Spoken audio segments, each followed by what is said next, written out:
moi, je vous explique, là, je suis hyper sensible aux odeurs. Quand je parle d'odeurs, c'est toutes les parfums, tout ce qui est chimique. OK? Tout ce qui est chimique, je le perçois, là, loin, loin, loin. Je m'en aperçois tout de suite. Les parfums, toutes ces choses-là. Elle parle justement des scientifiques qui vérifient les odeurs de je sais pas quoi, mais en tout cas, on va écouter ça. C'est un sujet qui est vraiment fascinant. Donc, c'est l'olfactométrie. C'est quoi ça, l'olfactométrie? Eh bien, c'est la science qui mesure les odeurs.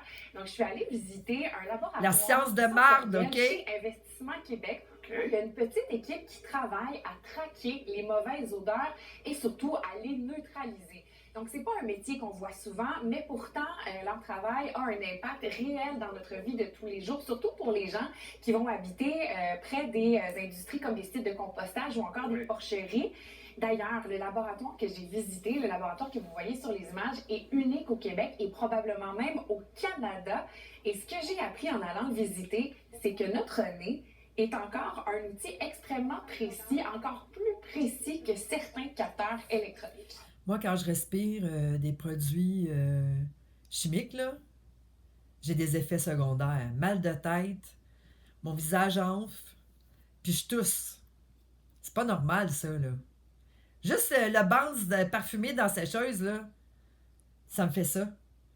Vous imaginez comment c'est toxique? Les savons à linge, là, c'est épouvantable, ça me fait tousser. Les shampoings extrêmement parfumés. Encore aujourd'hui, malgré l'évolution, les technologies. Ben oui, malgré les technologies, mon œil. Aujourd'hui, le nez humain, qui est encore le senseur le plus précis, le plus sensible pour faire de la mesure des odeurs, ce qu'on appelle de l'olfactométrie. Ben moi, je le dis parce que les gens qui sont dans les parfums puis tout dans leur maison, là, ils s'en rendent plus compte. Ils sentent même plus. Le problème avec ça, oui, le nez est très sensible. Mais si tu vis dedans tout le temps, tu t'en aperçois plus. Je me souviens une fois, une madame, elle m'a écrit une lettre, elle se parfumait au bout, OK, cette madame-là. Elle m'avait écrit une lettre, elle me l'avait donnée, là, au tam-tam, là. Quand j'ai ouvert l'enveloppe, ça sentait le parfum au max. Elle n'avait pas mis de parfum, là, sur sa lettre. C'était elle qui projetait le parfum partout dans sa maison. Tout était imprégné, tellement qu'elle en mettait. Alors, on va utiliser des nez, pas n'importe lesquels. Donc, ce sont des nez qui sont premièrement qualifiés, qui respectent certaines normes. Entre autres, c'est une norme européenne. Des nez? Et qui vont aussi représenter un petit peu la population en général. Attends un peu, là. Ouais, donc, J'ai-tu d'entendre que c'est pas n'importe quel nez qu'ils utilisent? Le nez humain, qui est encore le senseur le plus précis, le plus sensible pour faire de la mesure des odeurs, ce qu'on appelle de l'olfactométrie. Alors, on va utiliser des nez, pas n'importe lesquels, donc sensibles pour faire de la mesure des odeurs, ce qu'on appelle de l'olfactométrie. Alors, on va utiliser des nez, pas n'importe lesquels, donc ce sont des nez qui sont premièrement qualifiés, des odeurs, ce qu'on appelle de l'olfactométrie.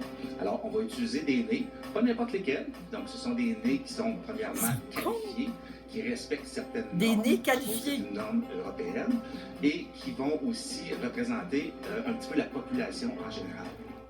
Comment ils peuvent savoir qu'un nez représente la population en général? Des nez qualifiés qui sentent, là. Elle est qualifiée, elle. Qualifiée en quoi? Qualifiée en quoi? ouais, donc le nez humain peut détecter des molécules odorantes dans des concentrations aussi faibles que quelques parties par milliard. Donc ça veut dire... Moi, j'ai toujours dit au monde, tu veux savoir si t'as des produits chimiques chez vous? Invite-moi, je te le dire partout ce qui sont tes produits chimiques, tout de suite. Pas besoin d'outils, là, puis de vérifier avec quelque chose, là. Le savoir tout de suite. Percevoir certaines odeurs. Peut-être que je rentrerai même pas dans ta maison. Dilué. Donc, les images que vous avez vues il y a quelques instants, eh bien, c'était une jurée d'odeurs. C'est un métier qui existe. Ah! Ce sont des gens qui sont... vous avez vu il y a quelques instants, eh bien, c'était une jurée d'odeurs. C'est un métier qui existe. Ce sont des gens qui sont... vous avez vu il y a quelques instants, eh bien, c'était une jurée d'odeurs. C'est un métier qui existe. Ce sont des gens qui sont formés pour analyser, sentir, noter les odeurs. C'est un peu comme des gens qui vont déguster le vin, mais dans ce cas-ci, c'est avec le nez. Et croyez-moi, c'est vraiment pas de tout repos. Donc, avant de commencer, pas de Elle doit s'empoisonner en crise. Pas de café, pas de... Mais oui. dans ce cas-ci, c'est avec le nez. Et croyez-moi, c'est vraiment pas de tout repos. Donc, avant de commencer, pas de parfum, pas de café, pas de rhume, évidemment. Pas de quoi? Pas de rhume. Je Ah oui. actif, Pas de Et rhume. croyez-moi, c'est vraiment pas de tout repos. Donc, avant de commencer, pas de parfum, pas de café, pas de rhume, évidemment. Jury olfactif, on participe à plein de projets d'innovation. Ah ben, c'est pas une Québécoise en plus. Puis regarde, là, elle est qualifiée là, par les scientifiques, OK? C'est une jurée d'odeur. Son nez, là, il est qualifié par les scientifiques. Le facteur humain dans l'analyse des odeurs. On est appelé à l'occasion pour sentir des choses, pour les Oh là là. évaluer au niveau de l'intensité, c'est-à-dire si ça Qui va fort, croire pas ça? fort, au niveau de la qualité de l'odeur, si c'est bon ou pas bon comme odeur. Et des fois, on nous demande aussi, est-ce que tu pourrais travailler dans un environnement qui sent ça pendant longtemps ou pas longtemps? Pour se préparer... Il y a tout un protocole. Vous avez juste à pour m'appeler, se moi vous le préparer dire. Moi, je peux à pas l'avance, bien sûr, travailler qu'il y aura dans un projet. environnement qui a Et ces puis, odeurs-là. toutes là. les consignes à suivre, Non. pas de parfum, pas de mets épicé la veille, pas de café le matin. J'aime ça faire mes tests, mes analyses d'odeur le matin parce qu'après ça, je peux prendre mon café. Et puis, c'est vraiment faire attention à ce qu'on porte comme parfum, comme savon, comme shampoing, pour pouvoir avoir une qualité, si on dégage une qualité d'air qui ne nuit pas Oh my God. au test. Il nous niaise-tu Mais assez? le café, c'est important pour tout le monde le matin. Mais Le pire, c'est que c'est vrai, là. Comprenez-vous, là? C'est vrai, là, qu'il y a des gens qualifiés pour sentir les odeurs, OK? Mais c'est c'est stupide. C'est carrément stupide. C'est stupide. clairement, le nez, c'est un outil qui est primordial là, au laboratoire. Ah! Mais est-ce qu'il existe des technologies qui peuvent remplacer le nez? C'est drôle à dire, mais qui peuvent capter Ben oui, les pourquoi odeurs? pas? Oui, mais évidemment. Voyons donc. pas juste Dans le avec fond, c'est nez, peut-être il y a pas vrai plusieurs aussi. machines sur place. Ben oui, qui les vont machines, la aider, technologie les est gens tellement du laboratoire avancée. à comprendre les composants. Elle passe qu'on pas va sa retrouver, journée à dans respirer des certaines odeurs. Elle va portions virer d'air. folle. Et les échantillons qu'on va recevoir là-bas, eh bien, c'est un peu comme un gros gâteau qu'on va décomposer. Donc, on essaie de trouver vraiment tous les ingrédients que le gâteau contient. Et vous vous demandez peut-être comment on fait pour prendre un échantillon d'air. Ça, c'est quand même assez particulier. Attends Donc, un peu, il faut là. capter le contient. Se voir là-bas, eh bien, c'est un peu comme un gros gâteau qu'on va décomposer. Donc, on essaie de trouver vraiment tous les ingrédients que le gâteau contient. Et vous vous demandez peut-être comment on fait Hey, le titre, c'est. Regardez ça. L'univers méconnu des détectives d'odeur. prendre un échantillon d'air.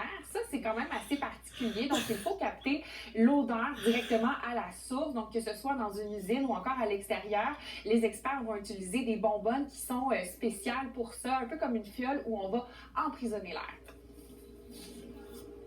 On échantillonne de Il emprisonne l'air. l'air. Comment on échantillonne de l'air? On prend des canistères comme ça. C'est sous vide. Donc, nous, ici au laboratoire, on le met sous vide. Quand on arrive sur le terrain, Il n'y a rien de on mieux que ouvre de la l'air valve pur, du les amis. canistère, puis l'air entre dans le canistère.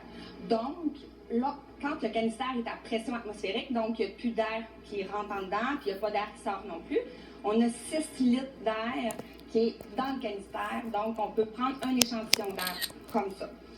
Mais concrètement, ça sert à quoi, un laboratoire comme ça? Et ça, c'est une excellente question. Parce que c'est le fun, là, on aime tout ça, mais... Mais ça peut servir à toutes sortes d'entreprises différentes dans tous les domaines. Donc, ça peut être dans le sport, ça peut être dans l'alimentation. Puis, ce matin, j'ai 2 exemples très intéressants à vous donner. Il y a entre autres le service de protection contre les incendies de la Ville de Québec qui a fait appel au laboratoire sensoriel parce que les pompiers étaient incommodés par une odeur nauséabonde dans leur appareil respiratoire. Ouais. Tellement qu'on s'inquiétait pour la santé, la sécurité des pompiers lors des les interventions des incendies. Donc, ce qu'ils ont fait, c'est qu'ils ont amené l'appareil respiratoire au laboratoire, ils l'ont décomposé, ils ont analysé chaque pièce pour finalement trouver que c'était un petit joint en caoutchouc qui était enduit de lubrifiant et c'est ça qui causait le problème. Donc, on a simplement changé une pièce et le problème était réglé. Donc, ça sert entre autres à ça. Et puis, à te permettre de savoir si c'était nocif, toxique ou pas Exactement, aussi. parce qu'on comprend c'est quoi finalement la composante qui créait cette odeur-là. Mais on peut aussi être dans l'innovation. Autre exemple que j'ai à vous donner, il y a Café Williams, une entreprise québécoise que vous connaissez peut-être, qui fait venir son café envoyé pour essayer de réduire le plus possible leur empreinte carbone.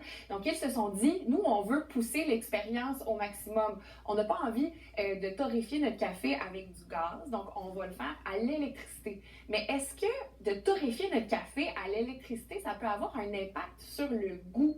Donc, ils ont fait appel au laboratoire aussi pour analyser cet impact-là, parce qu'évidemment, le goût, le nez, tout est relié pour finalement comprendre qu'il n'y a pas d'impact si on utilise l'électricité à la place du gaz. Donc, c'est vraiment pour trouver des solutions, pour innover. Et c'est à Québec, c'est chez nous, laboratoire qui est unique dans la province, probablement unique au Canada aussi. Donc, l'approche... C'est unique au Canada! Ça doit être unique dans le monde aussi. Hein? Je sais pas. En tout cas, il nous faut en croire ça. Là, juste vous dire qu'il y a des technologies très hautes, sophistiquées. Ils n'ont pas besoin de madame qui... Quand j'y pense, ils n'ont pas besoin de madame qui sniffe des parfums, là, OK? Puis de toute façon, les parfums sont là pour nous empoisonner. Vérifiez sur chaque chose que vous avez parfumée. Vous allez voir soit une tête de mort, OK? Ou soit un signe de la cabale satanique. Vous allez le voir, là. Observez comme faut. Des fois, c'est le nom, gars. Il y a un parfum pour homme, ça s'appelle poison. Ben, pose-toi des questions. Poison.